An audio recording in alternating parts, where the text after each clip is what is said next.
and goes.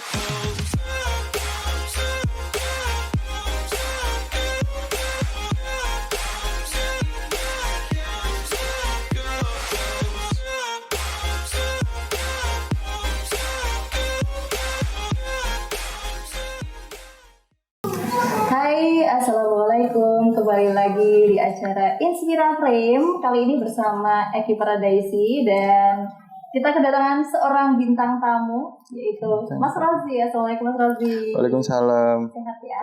Alhamdulillah sehat. Oke. Nah, ini Mas Rozi ini merupakan wakil direktur operasional dari iFrame sendiri. Betul. Itu kerjanya ngapain sih, Mas?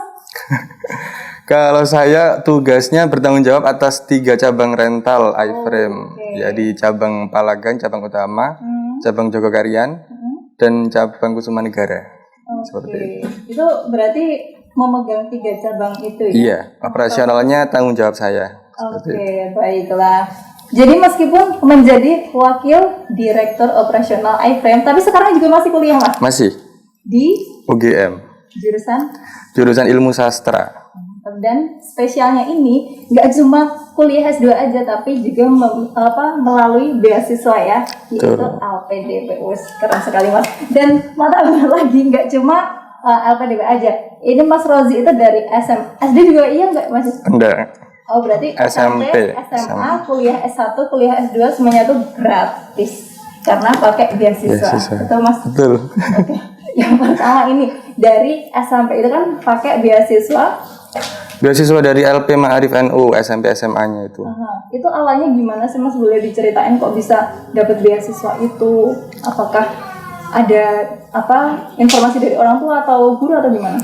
Dari sekolah sih waktu itu. Jadi saya disuruh ikut seleksi pertama per kecamatan di kecamatan di rumah saya di Mojokerto. Seleksi, setelah itu lolos karena saya juara 1 sekecamatan. Jadi saya mewakili kecamatan saya untuk masuk ke pondok pesantren saya waktu itu dengan beasiswa dari LP Ma'arif NU untuk sekolah selama 6 tahun SMP SMA. Berarti itu memang ada seleksinya gitu? Ada seleksinya.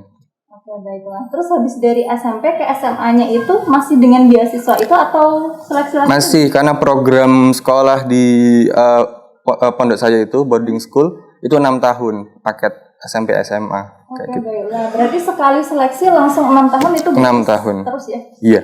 Alhamdulillah ya, beruntung sekali ya. Nah, ini nggak cuma dari SMP SMA, kuliah S1 pun ternyata bisa juga. Iya, pakai biaya studi bidik misi. Nah, itu awalnya gimana nih ceritanya? Saya dapat info dari sekolah juga. Jadi waktu itu saya direkomendasikan untuk seleksi SNMPTN. Kalau dulu di zaman saya namanya SNMPTN undangan ya. Kalau saya cuman SNMPTN gitu kan, berdasarkan nilai rata rapor. Direkomendasikan untuk mendaftar bidik misinya juga seperti itu. Jadi dari situ saya dapat bidik misi plus kuliah di UGM. Itu pastinya dari guru itu bisa merekomendasikan Mas Rozi itu atas dasar apakah nilainya selalu bagus, peringkat terus atau apa, ada uang suap atau gimana? Kebetulan dari satu kelas nilai saya cukup bagus. Dari satu angkatan peringkat peringkat 3 gitu. Jadi ada beberapa orang yang direkomendasikan dan saya salah satunya. Gitu. Oke, berarti memang ya sudah punya prestasi ya di lumayan. Tapi pastinya punya prestasi kayak gitu tuh juga ada usaha-usaha yang ditempuh kan, Mas? Ya. Apa sih yang jadi mungkin rahasianya Mas Rozi ketika ini, terutama masih di sekolah dulu ya, untuk yang ke kuliah itu apa sih bisa sampai peringkat sekolah? Waktu sekolah belajarnya double mungkin ya. Kalau saya dari SD itu belajarnya double soalnya pagi sama malam. Kebetulan saya punya waktu jam tidur 6 jam kalau malam. Jadi misalnya tidur jam 10 malam, bangunnya jam 5 kayak gitu. Bener nggak jam 5? 6 jam kayak gitu sih. Jadi waktu pagi setelah subuh biasanya belajar tuh. Dan kebiasaan ini sampai sekarang. Kalau misalnya pagi tuh seger banget gitu kan. Kalau saya sih biasanya malah saya kadang kerjanya malah waktu habis subuh kayak gitu. Iya, misalnya kan kalau saya dapat tugas dari eh bahasa iframe misalnya untuk membuat surat atau apa, itu biasanya saya kerjakan pagi malahan gitu, karena waktu seger-segernya kayak gitu. Dan itu memang dari kecil emang udah dibiasakan orang tua, apa emang dari keinginan pribadi, wah aku tuh emang hobinya belajar gitu, atau gimana? Awalnya pasti dari orang tua sih, ya pagi harus belajar dulu sebelum sekolah waktu itu, sama malam paling nggak, jadi belajarnya double. Tapi langsung manut gitu ya? Ya kalau dulu kayaknya manut sih, gak tau kalau sekarang ya. Kalau ngapain sih belajar mulu kayak gitu nggak sih? Tapi masa sih emang manut gitu ya semua? Karena saya kalau pagi emang sangat seger gitu loh Mbak. Jadi malah senangnya kalau pagi kayak gitu. Makanya sampai sekarang kalau kerja malah enaknya pagi kalau saya. Tapi memang ada dorongan dari orang tua juga. Iya, betul. Baiklah, itu tadi dari SMA ke kuliah S1 di UGM ya, dapat beasiswa bidik misi. Nah mungkin ini yang agak sulit nih yang dapetin LPDP ya kan, untuk S2 ya? Iya. S2, boleh diceritain itu gimana perjuangannya untuk LPDP? LPDP itu saya dapat tahun 2017. Jadi setelah S1, kemudian saya memang berencana untuk S2. Jadi saya mencari informasi tentang beasiswa, dapatnya dari infonya LPDP. Jadi saya fokus untuk ngejar beasiswa LPDP kayak gitu. Oke. Nah itu apa aja sih yang dilakukan sama Mas Rozi, tips triknya supaya bisa lolos beasiswa itu? Itu kan yang minat banyak banget kan se-Indonesia. Nah kok bisa lolos itu menurut versinya dari Mas Rozi sendiri ini apa sih? Kalau versi saya ya, jadi kita itu tidak bersaing dengan orang lain sebenarnya untuk mendapatkan beasiswa itu. Kita bersaing dengan diri sendiri. Jadi kalau kita ingin dapat beasiswa itu, kita harus mau sibuk, nggak boleh males, karena persiapannya panjang juga kayak gitu. Jadi tipsnya kalau misal ingin dapat beasiswa, ya kita harus mencari informasi tentang beasiswa itu. Kita harus nyari di official website-nya atau informasi resminya di surat edaran misalnya kayak gitu. Jadi saya waktu itu langsung ke official website-nya. Kebetulan waktu itu belum buka, tapi saya berkaca dari syarat-syarat tahun sebelumnya. Jadi saya sudah bikin list kira-kira syaratnya mungkin ada ini, dan kemungkinan syarat itu masih akan diperlukan di waktu bukaan tahun itu. Jadi saya sudah mempersiapkan sebelum buka seperti itu. Misalnya bahasa Inggris, syarat bahasa Inggris karena saya mendaftarnya dalam negeri, kampus dalam negeri, syaratnya TOEFL, gitu kan. Jadi saya tes TOEFL dulu. Karena saya jalurnya afirmasi sih, jadi syaratnya masih syaratnya masih 400 atau 430 kalau nggak salah. Tapi kebetulan TOEFL saya lebih dari 500. Mau daftar kampus luar negeri juga sebenarnya, cuman karena ada 1-2 hal jadi tidak jadi. Jadi saya milihnya tetap di dalam negeri kayak gitu. Jadi waktu bukaan, ketika informasinya sudah dibuka beasiswanya, saya sudah siap dengan syarat-syaratnya, tinggal nambah yang belum, syarat tambahan seperti itu sih. Jadi setelah seleksi berkas, tinggal nanti nunggu informasi seleksi selanjutnya apa. Dan saya sudah tanya-tanya dulu ke teman-teman saya yang sudah lolos, tanya-tanya gimana, kira-kira apa sih yang bisa dilakukan seperti itu kan. Jadi sama saya dulu juga tanya ke orang yang sudah dapat seperti itu. Oke, kita kupas dari yang ininya dulu, seleksi berkas ya. Betul. Biasanya saya kan juga beberapa kali itu wawancara sama orang-orang yang udah menerima beasiswa. Biasanya kalau seleksi berkas itu asal berkasnya itu lengkap, administrasi semuanya lengkap, terus itu biasanya gampang untuk lolosnya ya, atau ada hal-hal yang perlu diperhatikan lagi? Asal kita ikut sesuai aturan di pengumuman resminya. Jadi di website itu syaratnya apa, asalkan kita benar-benar memperhatikan, itu teliti benar, karena misalnya syaratnya seperti ini, misal berkas kita kalau seperti ini gimana, pokoknya ngikuti surat resminya itu, edaran resminya, saya kira aman sih. Cuman mungkin di bagian mungkin akan ada CV misalnya kan, kurikulum vitae-nya, bagaimana caranya kita bisa menulis CV semenarik mungkin.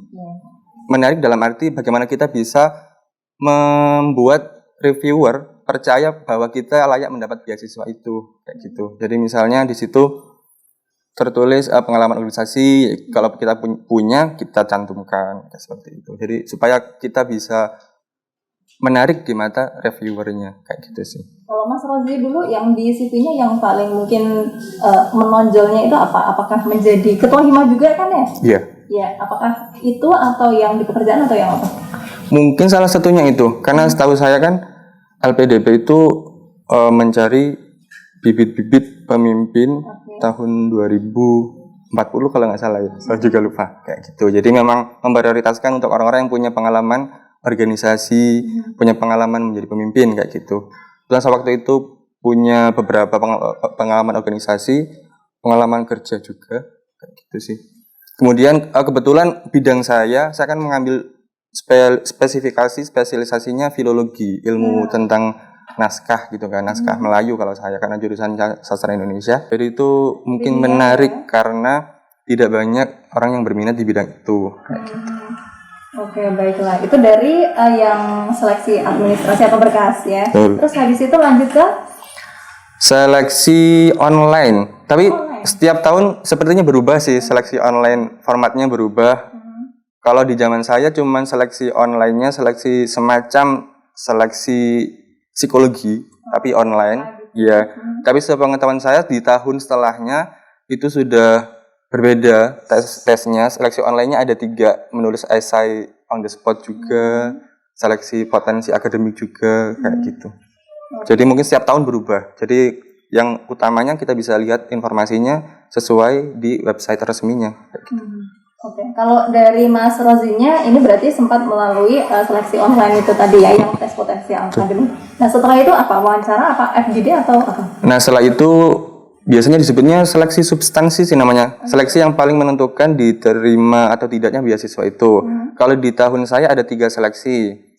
LGD, Leaderless Group Discussion, jadi diskusi tanpa pimpinan. Kemudian menulis esai on the spot. Sama wawancara waktu itu. Cuman setahu saya kalau tahun setelahnya cuman wawancara, seleksi substansinya kayak gitu. Oke, itu dalam satu waktu ya? Maksudnya dalam 1 hari gitu? Setahu saya 3 hari waktu itu. 3 hari, tapi tergantung jadwal yang kita dapat. Bisa jadi cuma sehari, atau 2 hari, atau 3 hari. Tuh. Kalau saya dulu 1 hari. 1 hari langsung 3 seleksi. Langsung. Langsung kemut-kemut gitu? Langsung.